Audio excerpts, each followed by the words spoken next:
Praise the Lord guys, मैं आपके सामने फिर से एक बार आ चुका हूँ एक नई वीडियो के साथ, नए विचारों के साथ, नए बुक के साथ, नए वचनों के साथ आपके सामने पेश हुआ हूँ। आशा करता हूँ कि आप सभी ठीक होंगे, प्रभु की जॉय में होंगे, आनंद में होंगे, खुशी में होंगे। तो आज मैं आपके सामने एक स्पेशल, जो हमेशा हम प्रभु से जो प्रार्थना करते हैं, मैं आपके सामने स्पेशल प्रार्थना के वचन आपके सामने लेकर आया हूँ। जो हम अक्सर हमें प्रार्थना में वचन याद नहीं आते हो, उसी सिर्फ मैं वचन आपके सामने शेयर कर रहा हूँ। आज के वचन परमेश्वर का है और वॉइस सिर्फ मेरी है।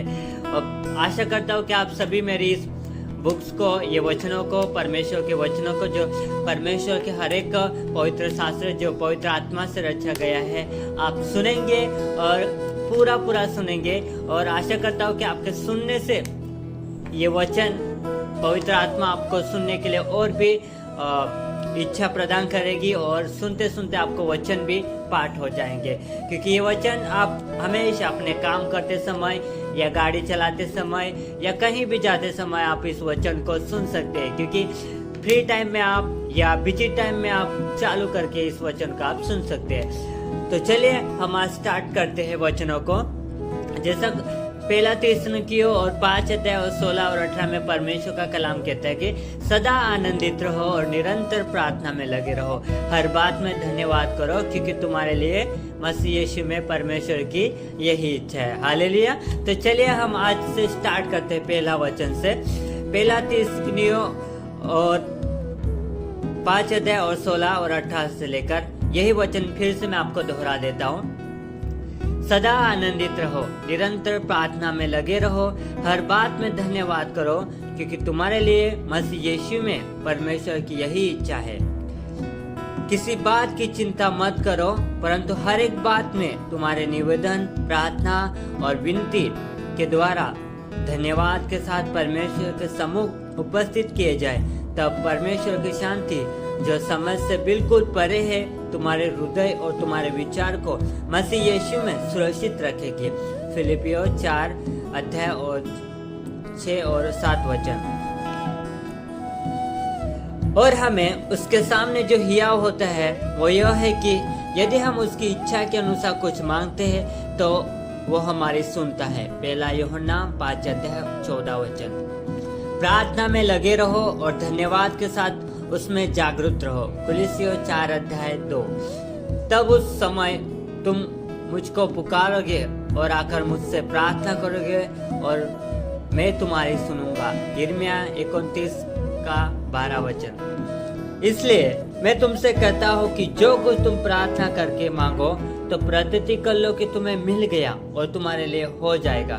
मरकुस 11 अध्याय और 24 वचन। आशा में आनंदित रहो, क्लेश में स्थिर रहो, प्रार्थना में नित्य लगे रहो। रोमियो 12 अध्याय 12 वचन। जितने यहोवा को पुकारते हैं, अर्थात जितने उसको सच्चाई से पुकारते हैं, उन सबों के वो निकट रहता है। भजन संहिता 145 का 18 वचन। आधी रात के लगभग पौलुस और सिलास प्रार्थना करते हुए परमेश्वर के भजन गा रहे थे और बंदे उनकी सुन रहे थे। प्रेरितों के काम 16 अध्याय 25 वचन। मुझसे प्रार्थना कर और मैं तेरी सुनकर तुझे बड़ी बड़ी और कठिन बातें बताऊंगा जिन्हें तो अभी नहीं समझता। यिर्मयाह 33 अध्याय 3 वचन। प्रार्थना करते समय अन्य जातियों की नाई बक न करो, क्योंकि वे समझते हैं कि उनकी बहुत बोलने से उनकी सुनी जाएगी। मत्ती 6 अध्याय 7 वचन। इसलिए आओ हम अनुग्रह के सिंहासन के निकट हियाव बांधकर चले कि हम पर दया हो और वो अनुग्रह पाए जो आवश्यकता के समय हमारी सहायता करे। इब्रानियों 4 अध्याय 16 वचन। क्योंकि जहाँ 2 या 3 मेरे नाम पर इकट्ठा होते हैं, वहाँ मैं उनके बीच में होता हूँ। मत्ती 18 अध्याय 20 वचन। अपने संकट में मैंने यहोवा परमेश्वर को पुकारा। मैंने अपने परमेश्वर की दुहाई दी और उसने अपने मंदिर से मेरी बातें सुनी और मेरी दुहाई उसके पास पहुंचकर उसके कानों में पड़े। भजन संहिता 18 6 वचन। परंतु जब तू प्रार्थना करे तो अपनी कटोरी में जा, द्वार बंद करके अपने पिता से जो गुप्त में है प्रार्थना कर, और तब तेरा पिता जो गुप्त में देखता है तुझे प्रतिफल देगा। मत्ती 6:6। और जानते हैं कि जो कुछ हम मांगते हैं वो हमारी सुनता है, तो यह भी जानते हैं कि जो कुछ हमने उससे मांगा है वह पाया है। पहला यूहन्ना 5 अध्याय और 15 वचन। इसलिए तुम आपस में एक दूसरे के सामने अपने अपने पापों को मान लो और एक दूसरे के लिए प्रार्थना करो जिससे चंगे हो जाओ। धर्मी जन की प्रार्थना के प्रभाव से बहुत कुछ हो सकता है। याकूब 5 अध्याय और 16 वचन। पर विश्वास से मांगे और कुछ संदेह न करे, क्योंकि संदेह करने वाला समुद्र की लहर के समान है जो हवा से बहती है और उछलती है। याकूब 1 अध्याय 6 वचन। तुमने मुझे नहीं चुना, परंतु मैंने तुम्हें चुना है और तुम्हें ठहराया ताकि तुम जाकर फल लाओ और तुम्हारा फल बना रहे, कि तुम मेरे नाम से जो कुछ पिता से मांगो तुम्हें दे। यूहन्ना 15 अध्याय 16 वचन। सब बातों का अंत तुरंत होने वाला है, इसलिए संयमी होकर प्रार्थना के लिए सचेत रहो। पहला पत्रस 4 अध्याय 7 वचन। मैंने उसको पुकारा और उसी का गुणानुवाद मुझसे हुआ। भजन संहिता 66 अध्याय 17 वचन। यह सब कोई स्त्री और यीशु की माता मरियम और उसके भाई के साथ एक चित्त होकर प्रार्थना में लगे रहे। प्रेरितों के काम 1 अध्याय 14 वचन। और जो कुछ तुम प्रार्थना में विश्वास से मांगो वह सब तुमको मिलेगा। मत्ती 21 अध्याय 22 वचन। और जो कुछ तुम मेरे नाम से मांगोगे वही मैं करूंगा, कि पुत्र के द्वारा पिता की महिमा हो। यूहन्ना 14 अध्याय 13 वचन। परंतु मैं तुम में सुनने वालों से कहता हूँ कि अपने शत्रुओं से प्रेम रखो, जो तुमसे बैर करे उनका भला करो, जो तुम्हें श्राप दे उनको आशीर्वाद दो, जो तुम्हारा अपमान करे उनके लिए प्रार्थना करे। लूका 6 अध्याय 27 वचन तक 28।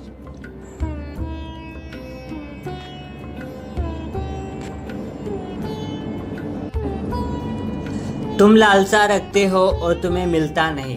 तुम हत्या और डाह करते हो और कुछ प्राप्त नहीं कर सकते। तुम झगड़ते और लड़ते हो, तुम्हें इसलिए नहीं मिलता कि तुम मांगते नहीं। याकूब 4 अध्याय 2 वचन। इसी रीति से आत्मा भी हमारे दुर्बलता में सहायता करता है, क्योंकि हम नहीं जानते कि प्रार्थना किस रीति से करना चाहिए, परंतु आत्मा आप ही ऐसी आहे भर भर कर जो बयान से बाहर है हमारे लिए विनती करता है। रोमियो 8 अध्याय 26 वचन। हे यहोवा, भोर की मेरी वाणी तुझे सुनाई देगी। मैं भोर को प्रार्थना करके तेरी बाट जाऊंगा। भजन संहिता 5 अध्याय 3 वचन। तो भी दिन को यहोवा अपनी शक्ति और करुणा प्रकट करेगा और रात को भी मैं उसकी गीत गाऊंगा और अपने जीवन दाता ईश्वर से प्रार्थना करूंगा। भजन संहिता 42 और 8 वचन। हे प्रिय, मेरी यह प्रार्थना है कि जैसे तू आत्मिक उन्नति कर रहा है, वैसे तू सब बातों में उन्नति कर और भला चंगा रहे। 3 यूहन्ना 1 अध्याय 2 वचन। हे यहोवा, मेरी प्रार्थना सुन, मेरे गिड़गिड़ाहनी की ओर कान लगा। तू जो सच्चा और धर्मी है सो मेरी सुन ले। भजन संहिता 143 और 1 वचन। जागते रहो और प्रार्थना करते रहो कि तुम परीक्षा में न पड़ो। आत्मा तो तैयार है परंतु शरीर दुर्बल है। मत्ती 26 अध्याय 41 वचन। मैंने सकती में परमेश्वर को पुकारा, परमेश्वर ने मेरी सुनकर मुझे चौड़े स्थान में पहुंचाया। भजन संहिता 118 और 5 वचन। क्योंकि प्रभु की आंखें धर्मियों पर लगी रहती है और उसके कान उनकी विनती की ओर लगे रहते हैं, परंतु प्रभु बुराई करने वालों के विमुख रहता है। पहला पत्रस 3 अध्याय 12 वचन। क्योंकि मैं जानता हूँ कि तुम्हारी विनती के द्वारा और यीशु मसीह के आत्मा के दान के द्वारा इसका प्रतिफल मेरा उद्धार होगा। फिलिपियों 1 अध्याय 19 वचन। इसी विषय पर हमने उपवास करके अपने परमेश्वर से प्रार्थना की और उसने हमारी सुन ली। इज़रा 8 अध्याय 23 वचन। तुम इस रीति से प्रार्थना किया करो कि हे हमारे पिता, तू जो स्वर्ग में है, तेरा नाम पवित्र माना जाए, तेरा राज्य आए, तेरी इच्छा जैसे स्वर्ग में पूरी होती है वैसे ही पृथ्वी पर भी हो। मत्ती 6 अध्याय 9 से लेकर 10 वचन। मेरे मुंह के वचन और मेरे हृदय का ध्यान तेरे सम्मुख ग्रहण योग्य हो। हे यहोवा, परमेश्वर मेरी चट्टान, मेरे उद्धार करने वाले। भजन संहिता 19:14 वचन। यदि तुम में कोई रोगी हो तो कलीसिया के प्राचीन को बुलाए और वे प्रभु के नाम से उस पर तेल मल कर उसके लिए प्रार्थना करे और विश्वास की प्रार्थना के द्वारा रोगी बच जाएगा और प्रभु उसको उठाकर खड़ा करेगा। और यदि उसने पाप भी किए हो तो उनकी भी क्षमा हो जाएगी। याकूब 5:14 से लेकर 15। इस दिन जन ने पुकारा, तब यहोवा ने सुन लिया और उसको उसके सब कष्टों से छुड़ा लिया। भजन संहिता 34:6 वचन।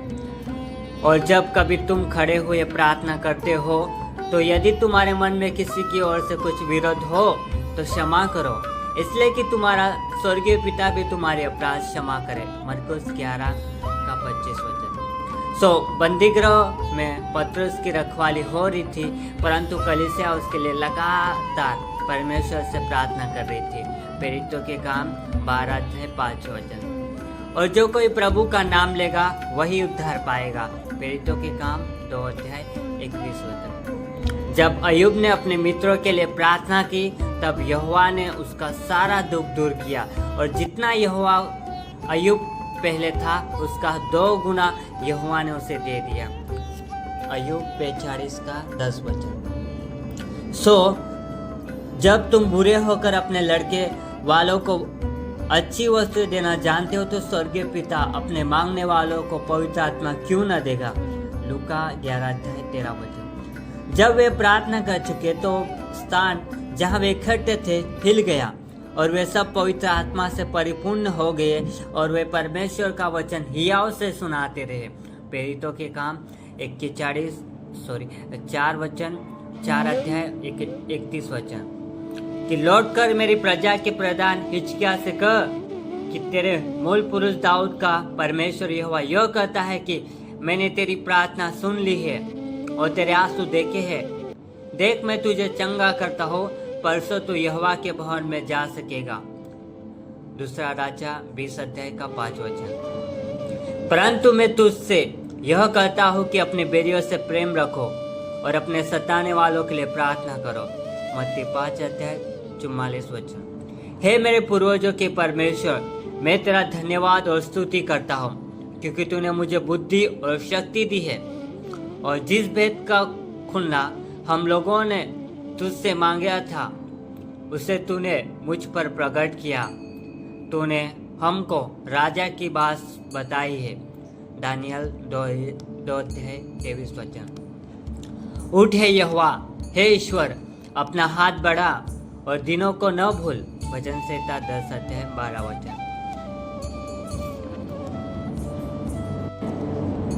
तब उन्होंने उपवास और प्रार्थना करके उन पर हाथ रखकर उन्हें विदा किया। प्रेरितों के काम 13:3 वचन। और मैंने तेरा नाम उनको बताया और बताता रहूंगा कि जो प्रेम तुझको मुझसे था वह उनमें रहे और मैं उनमें रहूं। यूहन्ना 17:26 वचन। और वे प्रेरितों से शिक्षा पाने और संगति रखने में और रोटी तोड़ने में प्रार्थना करने में लौलीन रहे। प्रेरितों की काम 2:42 वचन। हे यहोवा, मेरी प्रार्थना सुन और मेरी दुहाई पर कान लगा।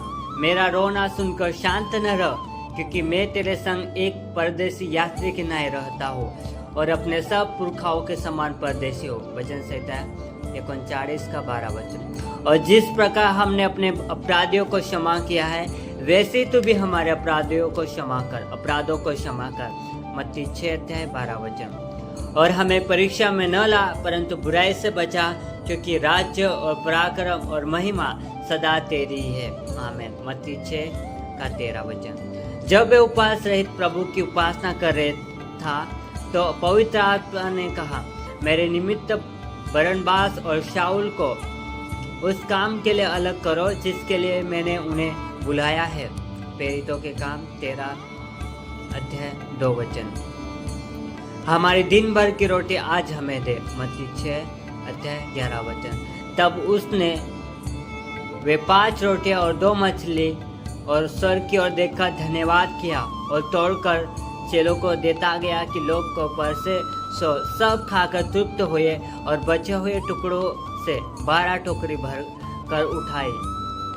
लूका 9 अध्याय और 16 वचन 7 तक। वैसे ही पतियों भी तुम भी बुद्धिमानी से पतियों के साथ जीवन निर्वाह करो और स्त्री को निर्बल पात्र जानकर उसका आदर करो, यह समझकर कि हम दोनों के जीवन का वरदान के वारिस है, जिससे तुम्हारी प्रार्थनाएं रुकी न जाए। पहला पत्रस 3 अध्याय 7 वचन। जब सब लोगों ने बपतिस्मा लिया और यीशु भी बपतिस्मा लेकर प्रार्थना कर रहा था, तो आकाश खुल गया और पवित्र आत्मा शारीरिक रूप में कबूतर की नाई उस पर उतरा और यह आकाशवाणी हुई कि तू मेरा प्रिय पुत्र है, मैं तुझसे प्रसन्न हूँ। लूका 3 अध्याय 21 तक 22 वचन। मैं यहूदा के घराने को पराक्रमी करूँगा और यूसुफ के घराने का उद्धार करूँगा और मुझे उन पर दया आई है, इसी कारण मैं उन्हें लौटा लाकर उन्हीं के देश में बसाऊंगा और वे ऐसे होंगे मानो मैंने उनको मन से नहीं उतारा। मैं उनका परमेश्वर यहोवा हूँ, इसलिए उनकी सुन लूंगा। जकरिया 10 अध्याय 6 वचन। हर समय और हर प्रकार से आत्मा में प्रार्थना और विनती किया करो, इसीलिए जागते रहो कि सब पवित्र लोगों के लिए लगातार विनती किया करो। इफिसियों 6 अध्याय 18 वचन। जो अपना कान व्यवस्था सुनने से फेर लेता है, उसकी प्रार्थना घृणित ठहरती है। नीति वचन 28:9 वचन। मैं तुमसे सच कहता हूँ कि मांगो तो तुम्हें दिया जाएगा, ढूंढो तो तुम पाओगे, खटखटाओ तो तुम्हारे लिए खोला जाएगा। लूका 11 अध्याय 9 वचन। आमेन। परमेश्वर आप सभी को ब्लेस करे इस वचन के द्वारा। अपनी प्रार्थना में इस वचन को सुनते सुनते आप बोल सकते हैं और ये वचन को पाठ करने के लिए हमेशा वॉइस को सुना करें, क्योंकि जितना आप वॉइस को सुनते हैं उतना ही वचन पाठ होता है। हालेलुया। परमेश्वर आप सभी को ब्लेस करे, उसके अनुग्रह में, उसके ज्ञान में और भी परमेश्वर हम सभी को बढ़ाए। God bless you. प्रार्थना में नित्य लगे रहे और प्रार्थना में मुझे भी याद करते रहिए। God bless you.